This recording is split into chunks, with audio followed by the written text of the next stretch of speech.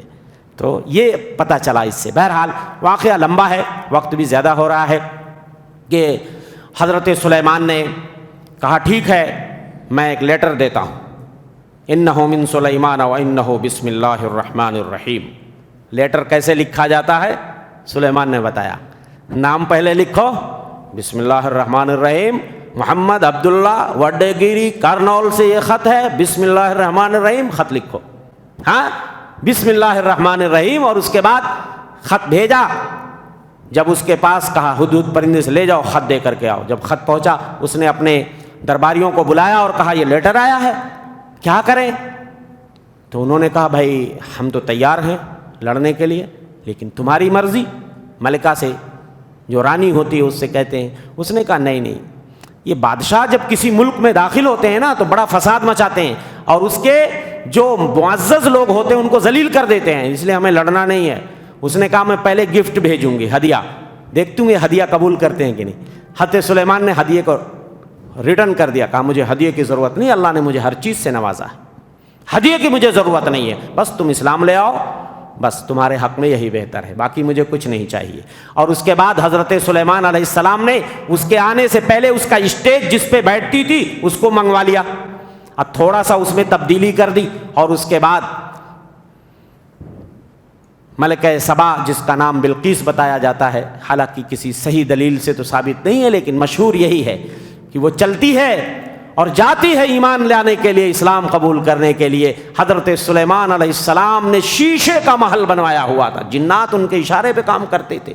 شیشے کا اتنا عالی شان محل جب اس کے صحن میں پہنچتی ہے تو سوچتی ہے کہ یہاں نیچے پانی بہ رہا ہے. شیشہ تھا، اس نے اپنے پائنچے اٹھا لیے، اتنا بھی نہ جان سکی.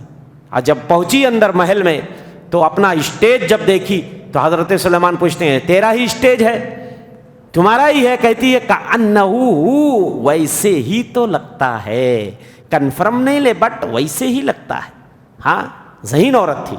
اور اس کے بعد اس نے اعلان کیا اپنے اسلام لانے کا. قرآن نے اس کا نقشہ کھینچا ہے. کہتی ہے قالت رب انی ظلمت نفسی، کہتی ہے میرے پروردگار میں نے اپنی جان پہ بڑا ظلم کیا.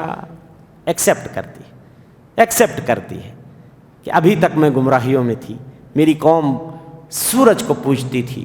ہاں وَأَسْلَمْتُ مَعَ سُلَيْمَانَ لِلَّهِ رَبِّ الْعَالَمِينَ، میں سلیمان کے ساتھ اللہ رب العالمین پہ اب کیا کرتی ہوں؟ ایمان لاتی ہوں، اسلام قبول کرتی ہوں. تو یہ پورا واقعہ سورہ نمل آپ پڑھیں انشاءاللہ. بہت ساری عبرتیں ہیں، بہت ساری نصیحتیں ہیں. اللہ سے دعا ہے کہ مولا ہم تمام بھائیوں کو قرآن کی سمجھ عطا فرمائے، قرآن کے مطابق زندگی گزارنے کی توفیق عنایت فرمائے. قرآن مجید کو اپنی عملی زندگیوں میں اللہ ہمیں نافذ کرنے کی توفیق عنایت فرمائے. آمین وما توفیق الا باللہ. وصلی اللہ علی نبینا محمد. السلام علیکم ورحمۃ اللہ وبرکاتہ.